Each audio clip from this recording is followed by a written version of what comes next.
रविवार संडेला आपण खेळत आहोत लॉर्ड्स मैदानावर वानखेडेवर वॉरियर्स आणि या गार्डन वॉरियर्सने या ठिकाणी एक सामना खेळलेला आहे. हा सामना या ठिकाणी आईरावण आणि मैरावण महिरावण जे आहेत त्यांच्या टीमला जिंकलेला आहे. आमच्या सोबत आहेत आईरावण आणि महिरावण. पहिल्यांदा आपण या ठिकाणी प्रतिक्रिया घेऊयात. पराभूत टीम जी आहे त्या पराभूत टीमचे कप्तान महिरावण आईरावण आपले कप्तान आपले प्लेयर आईरावण आपली प्रतिक्रिया द्या. कशामुळे मॅच हरलेत? सगळ्यात वर पहिली तीच राहिली ती बॅट राहिली पुढे लय तुटलं होतं. भामरे अण्णा बाजूला. हो अण्णा एक मिनिट बाजूला, शूटिंग चालू आहे.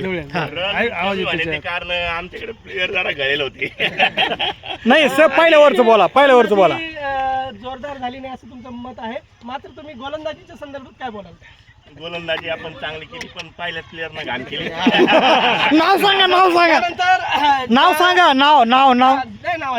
यानंतर आमचा त्यांच्या पराभूत टीमचा जो काही व्हाईस कप्तान आहे मनोज, तो प्रत्येक ओव्हरला नेहमी विकेट घेतो आणि फलंदाजी सुद्धा अत्यंत उत्कृष्ट करतो. त्याच्या प्रतिक्रिया आपण जाणून घेऊयात. मनोज, पराभवाचं कारण असं की आमची पहिली जी ओव्हर आहे ती खूप महाग गेलेली आहे. पहिल्या ओव्हरमध्ये आमचा जे मित्र आहे तो मनमानीपणा करतो आणि कधी पण पहिली बॅटिंग आणि पहिली ओव्हर घेतो आणि आम्ही मॅच हारतो.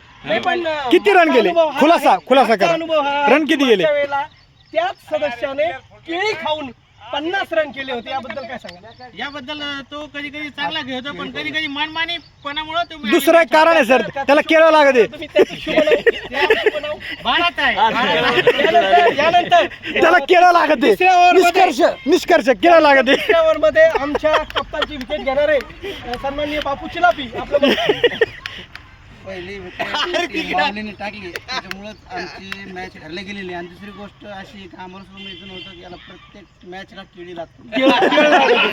एक मोठं केळा आम्ही जिंकलो असतो असं बापू पुढच्या वेळेस टीम मध्ये घेणार की नाही? नाही पण रात्री ड्रेसिंग रूम मध्ये काय झालं टीम मध्ये यानंतर त्यावेळेस आम्ही नक्की जिंकण्याचा प्रयत्न करू. 1 डझन ऐवजी एकच केळ मोठा आणू. आणि आता आपण शेवटच्या प्रतिक्रिया मॅन ऑफ द मॅच आमचे हिरो महिरावण की जय. आपल्या प्रतिक्रिया. आमचा संघ हा पूर्णपणे एक संघ म्हणून खेळला. वा आणि आमचे बॉलर्स असो का बॅटर असो एकदम सगळे एक संघ म्हणून खेळले. त्यामुळे आम्ही विजय झालो आणि आम्ही त्यांच्या ओव्हर पहिल्या व्हाईस कप्तान माजी कप्तान ज्ञानेश्वर जाधव यांची ओव्हर मी पहिलीच ओव्हर फोडून काढली. त्यामुळे आमचा विजय हा सोपा झाला. आमच्या प्लेयरनी त्यांना झोपिलं. सर्वांनी मिळून एक संघपणे रन काढले. त्यांना झोपिलं. आणि आपण पाहू शकता या ठिकाणी त्यांच्या बॉलिंग फोडून काढली आणि त्यांना झोपवलेलं आहे. वा तुम्ही जी काही रणनीती आखली होती बॅटिंगच्या संदर्भात, तुम्ही घरून नेमकं काय खाऊन आला होता? रात्री काय खाल्लं? केळी खाऊन येतात आणि केळी खाऊन 50 रन काढतात. आज तुम्ही त्यांना अगदी फोडून काढलं, त्यांना निजवलेलं आहे. त्याबद्दल तुम्ही नेमकं काय खाऊन आलात आणि तुमची पुढची प्रतिक्रिया आणि पुढची रणनीती काय असणार? आता पुढच्या मॅच खेळणार आहोत. पुन्हा आम्ही विजयाच्या दिशेने जागे कूच करणार आहोत. आणि पराभूत उमेदवार जे आता झोपलेले आहेत त्यांना पुढच्या वेळेस पुन्हा झोपी घालू. वा